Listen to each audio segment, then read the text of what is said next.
Hello friends, welcome to my YouTube channel learning with us. तो आज हम पढ़ेंगे one of the most important topic, heat capacity. What you mean by heat capacity? Heat capacity होती है, heat capacity मतलब होता है अगर अमाउंट ऑफ अगर हम टेम्परेचर रिलीज़ करें, उस टेम्परेचर रिलीज़ करने में जो हमें एक हीट की ज़रूरत पड़ रही है, वो हीट कैपेसिटी या तो कितनी हमें चाहिएगी, मतलब कितनी सेंटीग्रेड चाहिएगी, कितनी मोल चाहिएगी, वो होती है heat capacity. Heat capacity is denoted with C, एक सी सिंबल से डिनोट करते हैं हम इसे, और इसकी जो यूनिट होती है वो होती है जूल पर केल्विन। ठीक है, और इसमें होता क्या है, तो amount of temperature C equals to, तो द अमाउंट ऑफ टेम्परेचर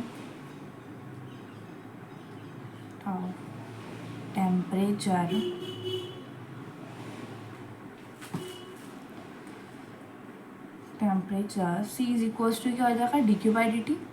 ये एक टाइम और प्रोपोर्शनल के टाइम और चार्ज का प्रोपोर्शनल होता है।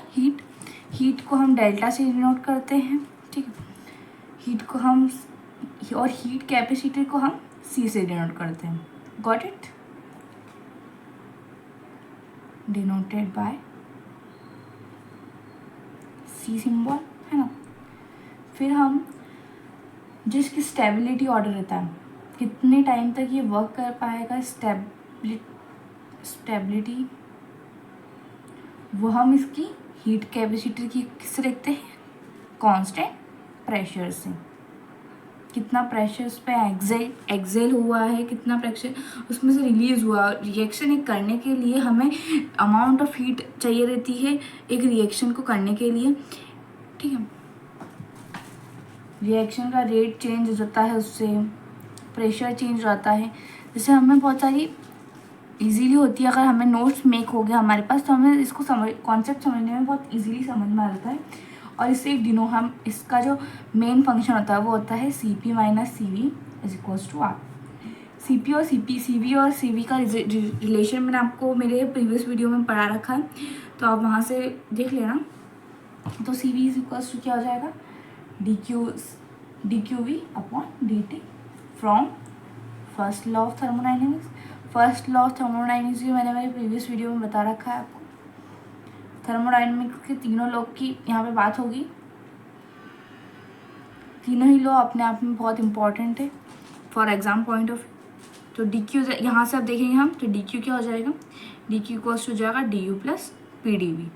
ठीक है, तो CV इक्वल्स हो जाएगा DUV plus PdV upon dt। ठीक है, और we have assumed volume constant.